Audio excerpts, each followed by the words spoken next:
Hello, welcome to the crafting table. Back here with Baldur's Gate 2, or Baldur's Gate Dark Alliance 2, the extreme Necromancer playthrough.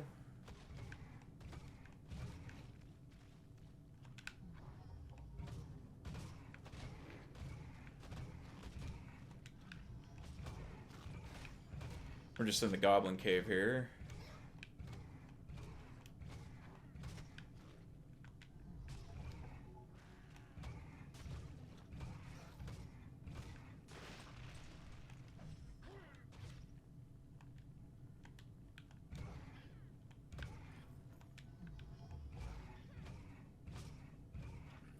Oh, they actually took out the shadow.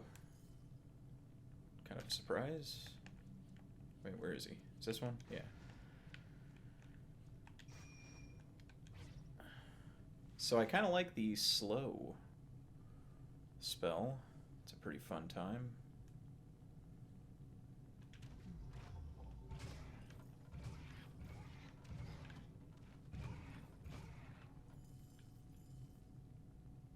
Don't know if it works on bosses. I doubt it.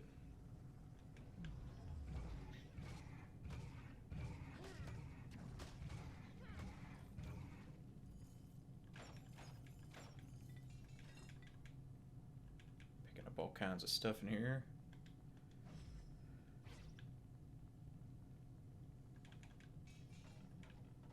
A useless club. So we'll just leave that. I think we're in Skull Gorge currently. Yeah. That is exactly where we are.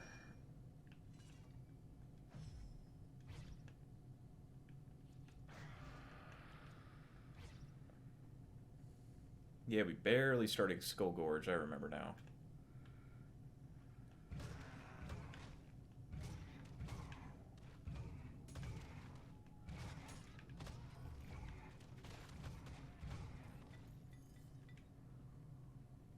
It's been a little bit since I've recorded this playthrough.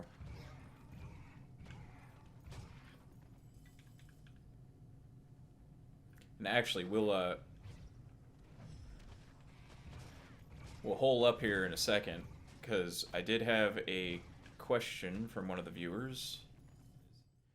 It was from JHA7623. And he asked, could I do a build video? Thanks, mate. Now, I'm not going to do just a video dedicated to the build, but I will actually roll through the thing here and kind of point out what I took and what I probably should have avoided, maybe. So,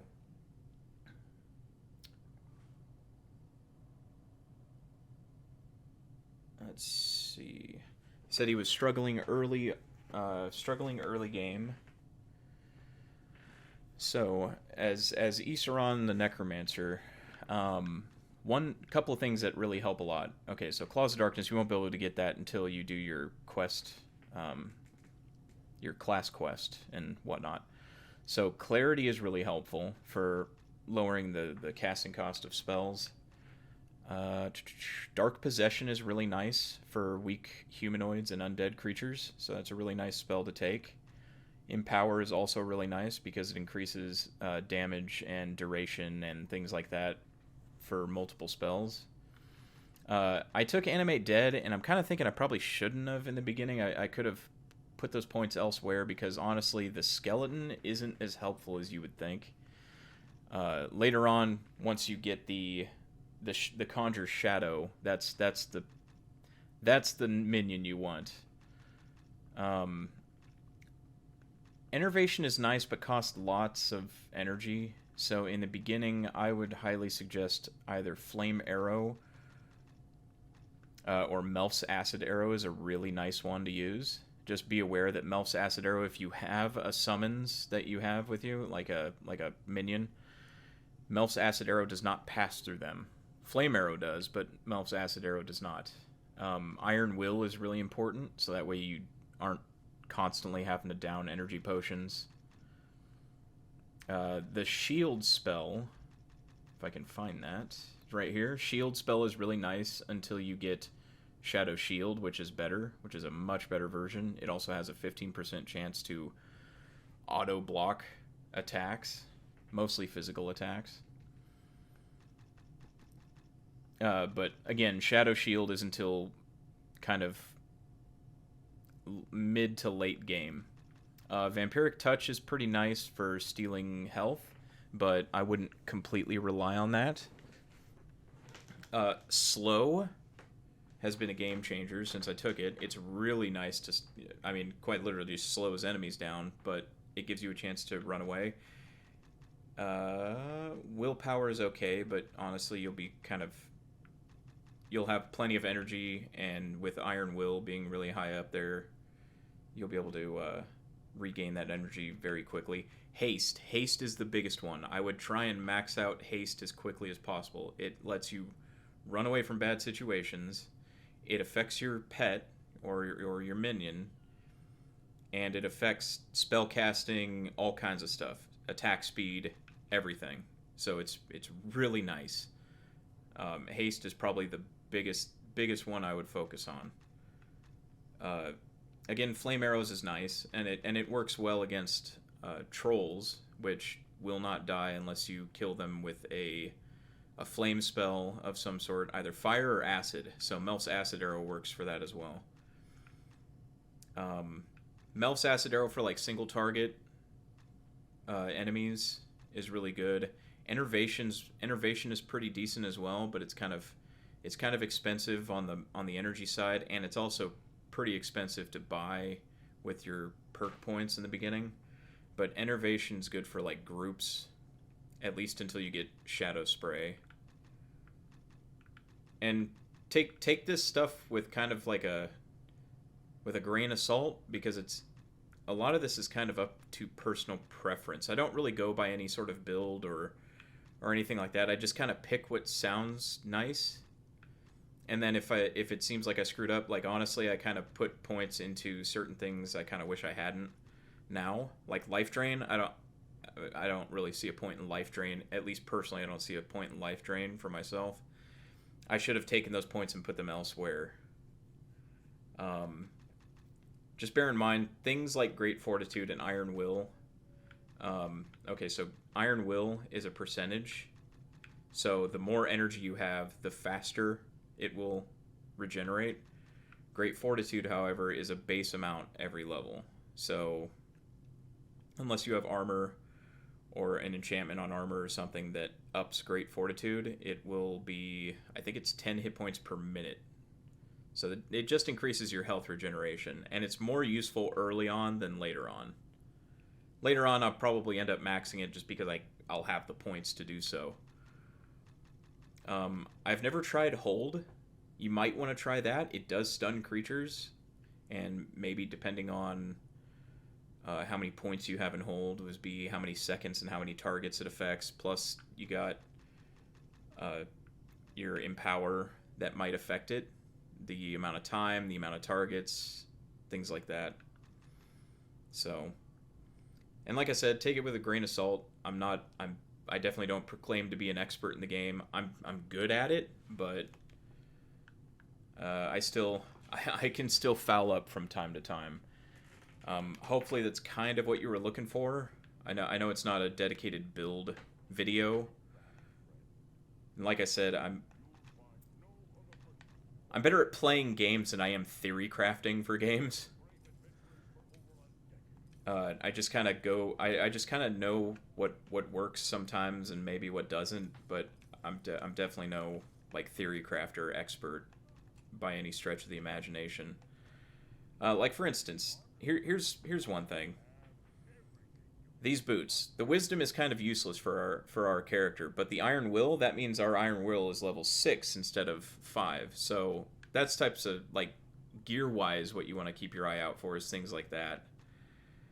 But say for these gloves right here, I'd probably get rid of these gloves as soon as I found something that also had 6 or more armor, but had something different. Because minimum damage and cleave, minimum damage for unarmed attacks too, which I don't use, but cleave, completely useless for this character.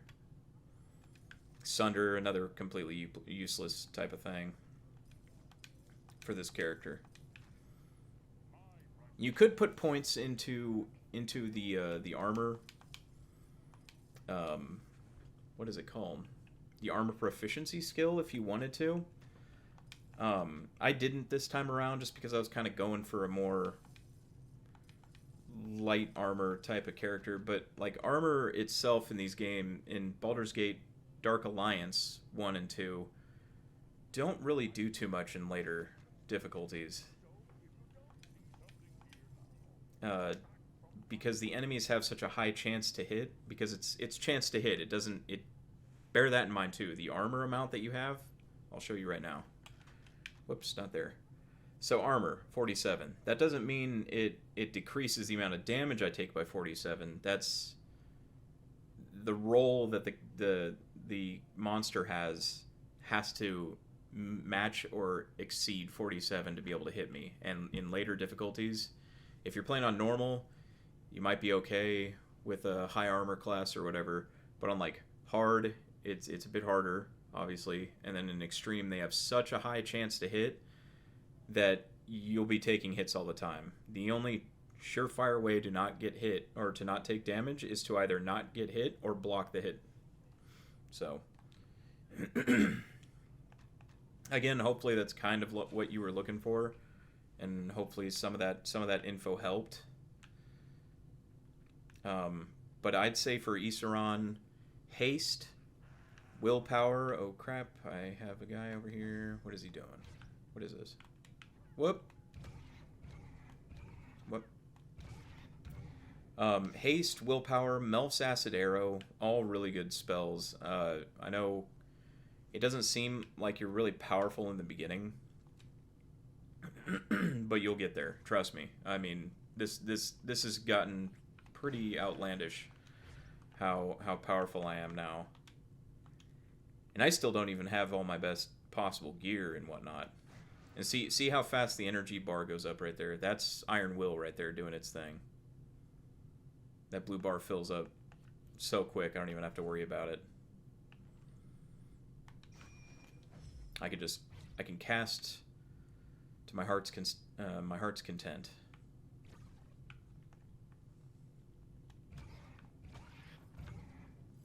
And Empower makes it to where your spells hit harder too.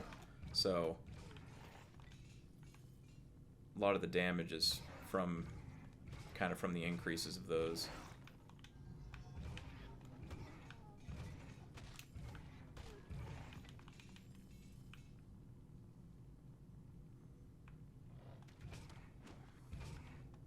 So if you really like, say you level up and you don't have enough points to put into something that you're trying to max out, like for instance, Melf's Acid Arrow, I would say try to put them into willpower or clarity or empower, something like that.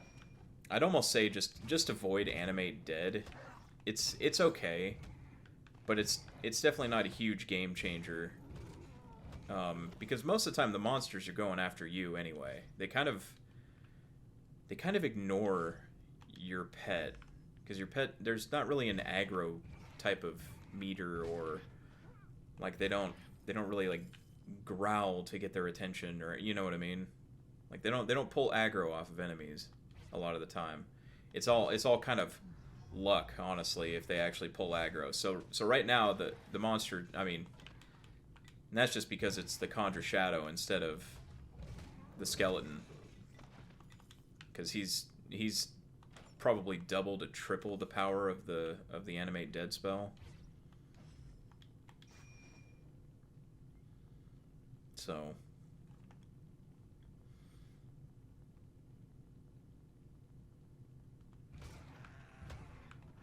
and if you gotta go kind of like I said, haste is really nice to escape bad situations. Like haste, a weapon and a shield to get out of sticky situations. I mean, do it. Like if you can pull that off and kind of hit and run, I'd say do that.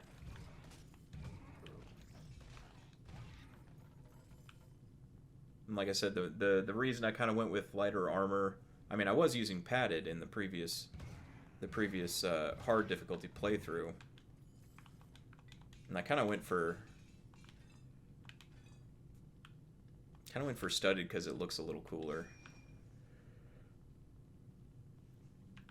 But I'm using, you know, a staff or a dagger in my book. You know, I'm not really using all the equipment that you can use. And the only reason why I was doing that was more for flavor than anything else, more for role playing than anything else. You can use anything in this game as long as it says you can. See, like even I still take some pretty large damage. My God, he almost. Yeah, that guy hit me pretty hard.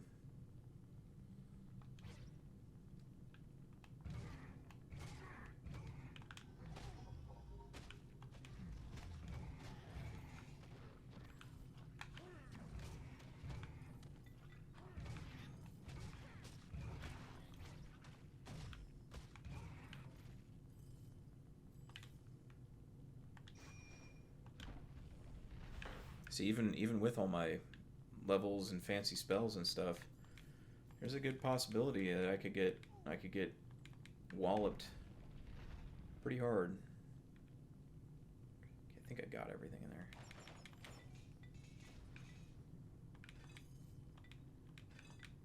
Flaming dagger, huh?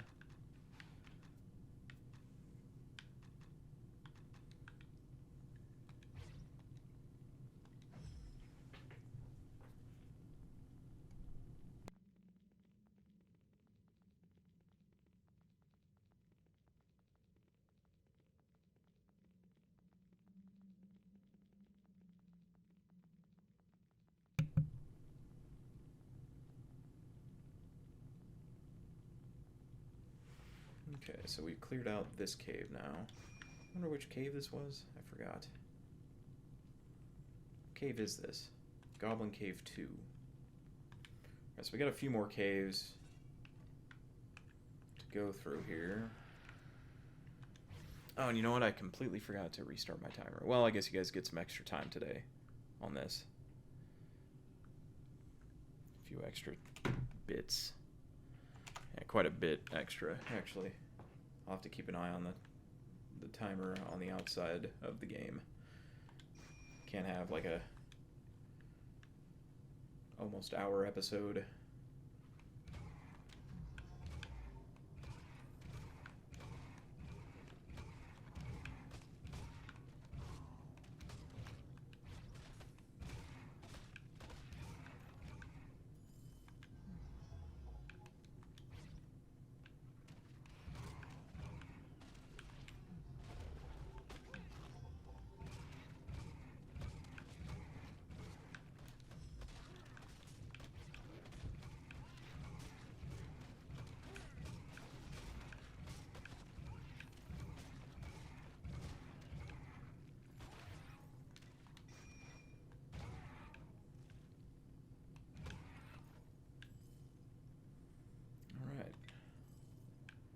Clearing these guys out pretty good over here.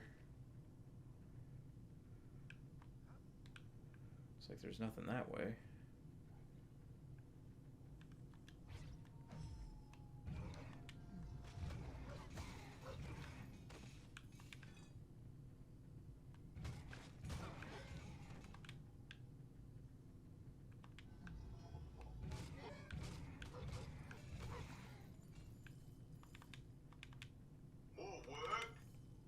Ooh, what's that? Oh, it's a longsword. Never mind. Maybe it was something fancy for me.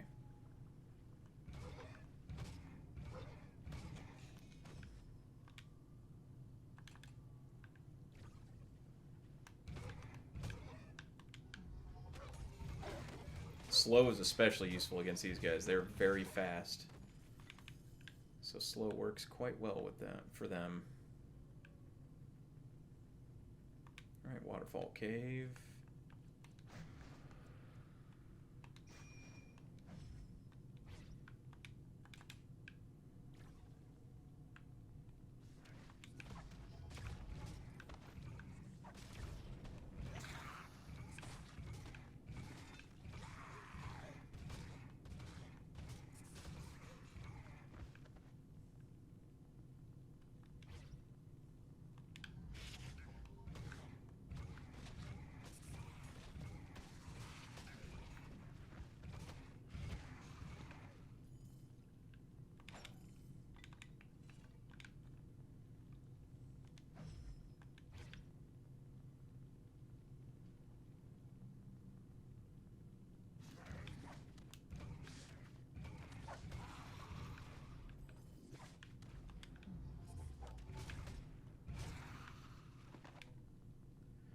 Slow, I believe, also slows down their attack speed. So it might be something to bear in mind.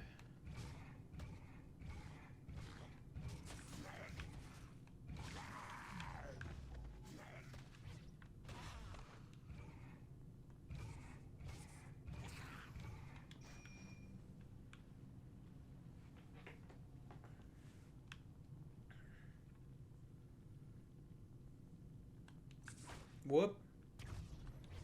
Headlong into danger. It's fine, he can block all he wants.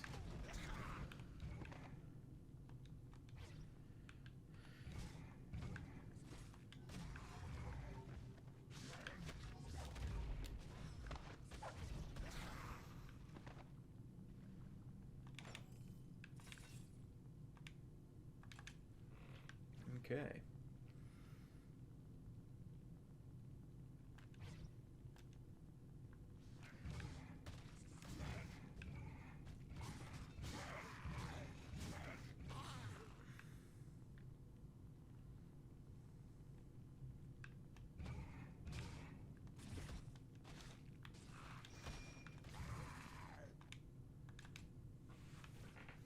And since, as you can see, haste affects your pet as well, so he's just doing ridiculous.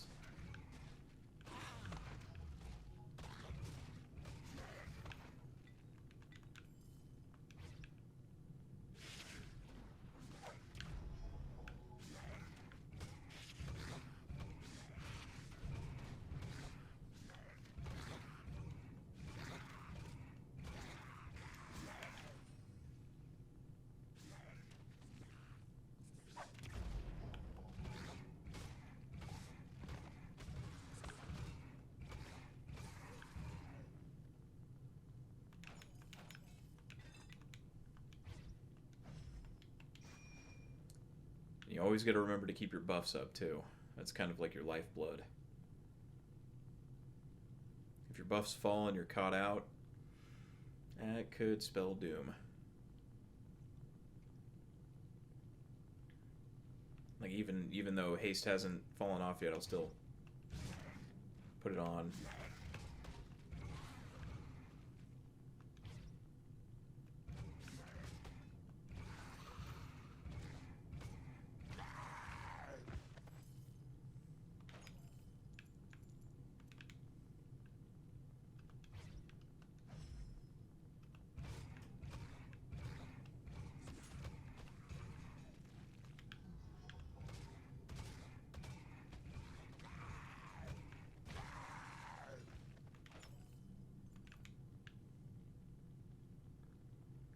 Jet? I don't know if we actually need Jet.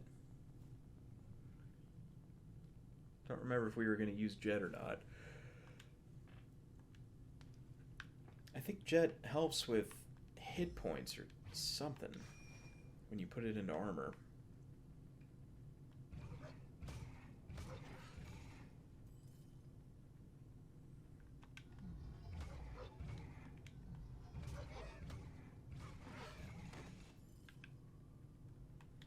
Slow is pretty out of control.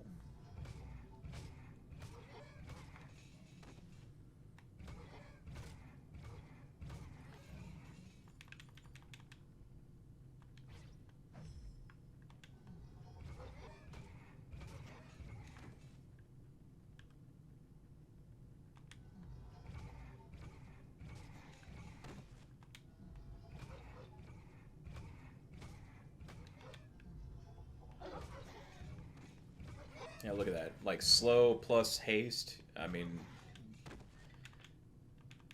the only way I get hit is if I just not pay attention or screw the pooch on a movement or something. It's real nice.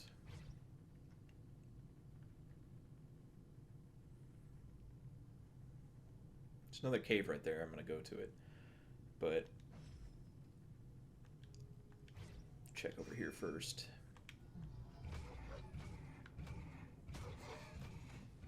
Yeah, see, slow I should have taken a lot earlier in my playthrough.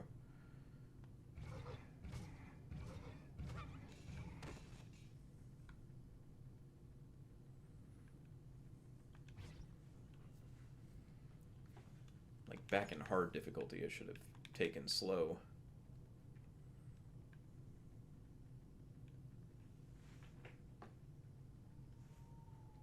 Moment. Okay, we're getting close. Getting close here. Knoll Cave 2. Did I do Knoll Cave 1 already? I don't even know.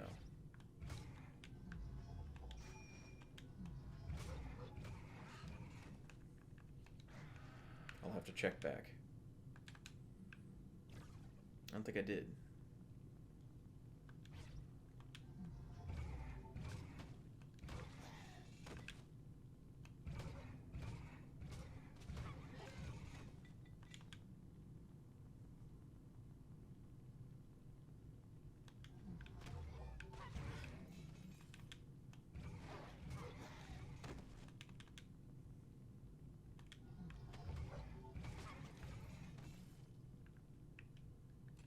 Armor I picked up.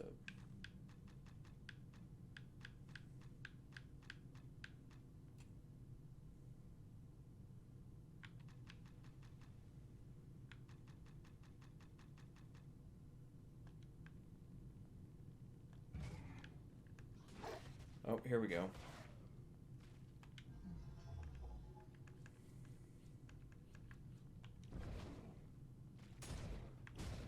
Fire arrows also actually do extra damage against trolls.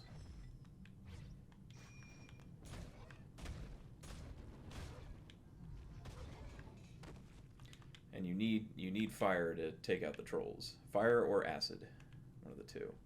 And trolls are really powerful, it looks like, in extreme difficulty. So we're probably going to be running into quite a few trolls in here.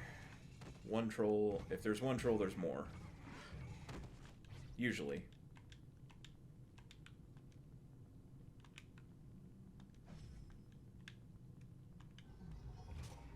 It's a giant knoll. Alright, found a decorative stone. We all know where that goes. Well, mostly. We mostly all know where that goes. It goes in the statue on the other side over here.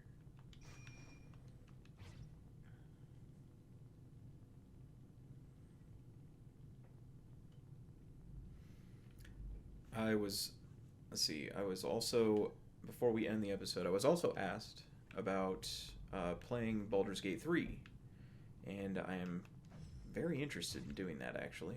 So I'm thinking, honestly, once this series is done, about picking up Baldur's Gate 3 on Steam here and playing through it. I already know what I'm gonna make. A dwarf cleric, because I always make a dwarf cleric in actual Dungeons and Dragons. That's what I'll be playing, for sure.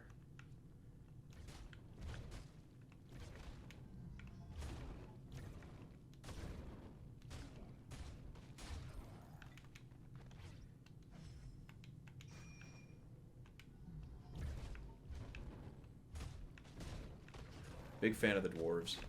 Oh, don't get too close. He will hurt me. There we go. So a dwarf cleric, that's what we're going to be playing once I start playing BG3.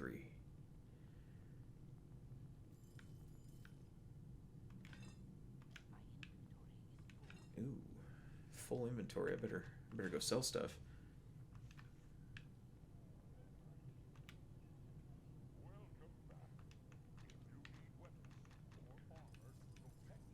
Oh, that was a flawless dagger. I'm dumb. That's right. I'm kind of thinking like just sticking with the staff, honestly. But at the same time, I kind of like the idea of just having the dagger alone.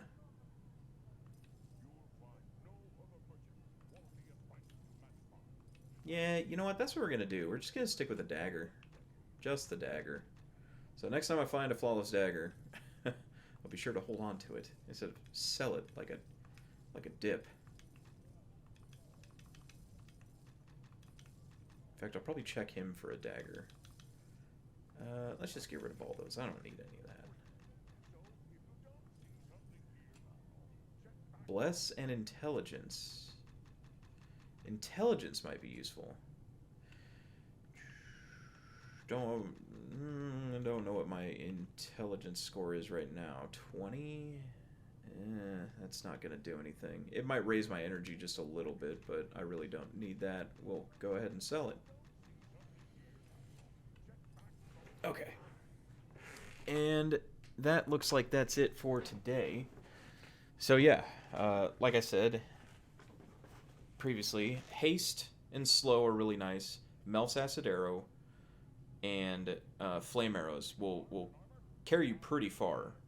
Shield as well. Don't forget shield. Shield's really nice, and iron will.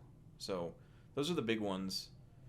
Animate Dead is okay, but really, you're better off probably just waiting till Conjure Shadow from your class quest. Once you do your class quest. Let's see. Other than that, BG3, we are going to do a playthrough of that after Baldur's Gate Dark Alliance 2.